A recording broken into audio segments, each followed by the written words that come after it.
السلام علیکم ورحمۃ اللہ تعالی وبرکاتہ۔ محترم و مکرم سامعین و ناظرین، آج ہمارا موضوع ہے رزق حلال۔ ہر انسان کو چاہیے کہ وہ رزق حلال طلب کرے اور حرام سے بچے، کیونکہ رزق حلال میں برکت ہے اور حرام میں بے شمار نقصانات ہیں۔ ہمارے اسلاف، بزرگان دین، صحابہ کرام، تابعین، اولیاء کاملین، علماء ربانین، یہ ہمیشہ حلال ہی رزق کھاتے اور حرام سے بچتے اور اپنے اہل و عیال کو بھی اس سے بچاتے۔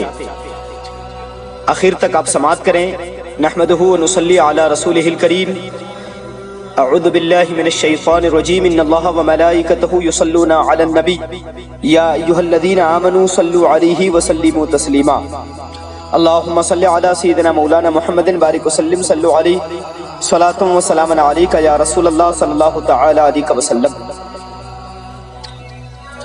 نماز فجر کی جماعت میں جیسے ہی نبی کریم صلی اللہ علیہ وسلم سلام پھیرتے تو آپ کے ایک صحابی جن کا نام حضرت ابو دجانہ رضی اللہ تعالی عنہ ہے، اٹھ کر جلدی چل جاتے۔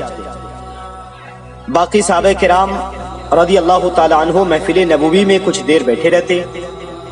جب تواتر سے یہ ہوا تو نبی رحمت صلی اللہ علیہ وسلم کی توجہ کچھ صحابہ کرام نے ابو دجانہ کی طرف کرائی، یعنی حضرت ابو دجانہ لگاتار کئی دنوں تک اسی طرح فوراً سلام کے بعد چلے جاتے، تو صحابہ کرام نے سرکار کے بارگاہ میں ابو دجانہ کے تعلق سے کہا کہ وہ سلام پھیرتے ہی چلے جاتے۔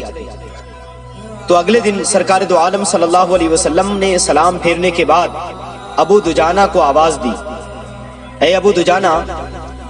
ابو دجانہ نے کہا لبیک یا رسول اللہ۔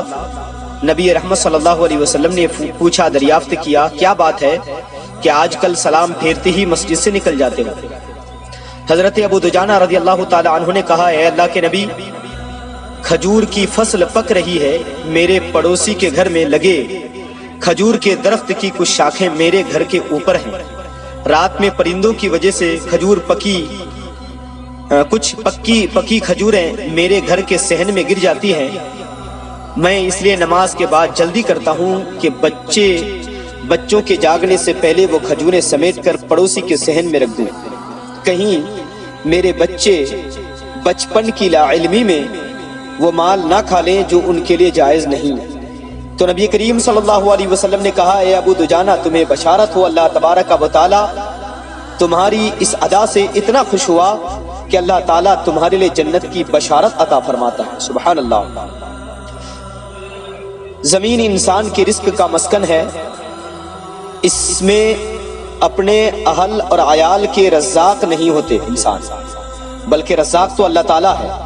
ہاں، انسان محافظ ہوتے ہیں تو ہمیں ان تک رزق حلال پہنچانا، رزق حلال کا ممکن بنانا ہوتا ہے، ان کو حرام حلال کے درمیان فرق سمجھانا ہوتا ہے، یہاں تک کہ خود باشعور ہو جائیں۔ آج لوگوں کا حال یہ ہے کہ مال حرام ہمارے معاشرے کا المیہ ہے، اور لوگ جواز بھی بچوں کو بتاتے ہیں اور کہتے ہیں کہ جی بچوں کے لیے ایسا کرنا پڑتا ہے، حالانکہ ایسا نہیں ہے۔ آپ حرام سے بچیں اور حلال طلب کریں، حلال ہی میں برکت ہے۔ یہ نہیں کہ حرام کھائیں اور پھر لوگوں کے سامنے جواز کی صورت نکالیں کہ بچوں کے لیے ایسا کرنا پڑتا ہے، ماحول ایسا ہے۔ یہ ساری چیزیں غلط ہے۔ آپ جیسی سوچ بنائیں گے، جیسی فکر بنائیں گے، اللہ تبارک و تعالیٰ اسی طرح آپ کا کام پورا فرمائے گا۔ تو سارے لوگوں کی یہ ذمہ داری بنتی ہے کہ خود بھی حرام کھانے سے بچیں اور اپنے اہل و عیال کو بھی بچائیں اور حلال طلب کریں، جس طرح آپ نے صحابہ کرام کا واقعہ سماعت کیا کہ اپنے بچوں کو آپ حرام یعنی ناجائز لقمے سے کس طرح بچانے کی فکر کرتے تھے۔ ہمیں بھی چاہیے کہ ہم اپنے اہل و عیال کو ناجائز لقمے سے بچائیں۔ اللہ تعالیٰ کی بارگاہ میں دعا ہے کہ اللہ تعالیٰ ہم سب کو رزق حلال عطا فرمائے اور حرام سے بچائے۔